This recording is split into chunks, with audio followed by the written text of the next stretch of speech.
المهدي سليمان هو الحارس المظلوم طول تاريخه. مهدي سليمان كامكانيات كلنا عارفين ان امكانياته جامده جدا، وده حتى لما بيلعب الاهلي او الزمالك قدام فرقه فيها المهدي سليمان الجمهور بيبقى حاسس من جواه هو ايه الحارس الرخم ده اللي ما بيخلينيش عارف احط جول. مهدي سليمان كامكانيات هو حارس جامد قوي، ولكن مشواره كان فيه شويه حاجات غريبه كده. يعني مثلا مهدي سليمان لما كان موجود مع بيراميدز ضرب خناقه مع احمد الشناوي وضرب خناقه مع شريف اكرامي خليته ما يكملش، مع ان من وجهه نظري الشخصيه مهدي سليمان هو افضل من الاثنين.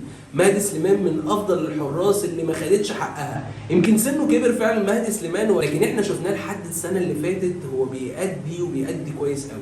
ولكن بقى هنا دي النقطه، مهدي سليمان ومحمد صبحي ومحمد عواد ويمكن الناشئ كمان الشناوي، مين هيلعب ومين هيقعد ومين هيلوي بوزه؟ وهنا دي مشكله كبيره قوي هتقابل الجهاز الفني للزمالك يانيك فريرا، وحتى كمان هتقابل مدير الكوره بتاع الزمالك، لان حته لوي البوز في حراسه المرمى دي شفناها مع الزمالك مع ابو جبل ومع صبحي ومع عواد وجنش، وطبعا الموضوع مش عايز اقول لك كان كارثي. فهل الموضوع هيستمر بالشكل ده ولا المهدي سليمان هيجي يركب، ولا المهدي سليمان هيبقى البديل الجيد زي تشيزني كده لما راح برشلونة في اواخر ايامه وكان هو البديل الجيد؟ شاركني برأيك وقول لي هو فعلا مهدي سليمان صفقة قوية للزمالك ولا لا؟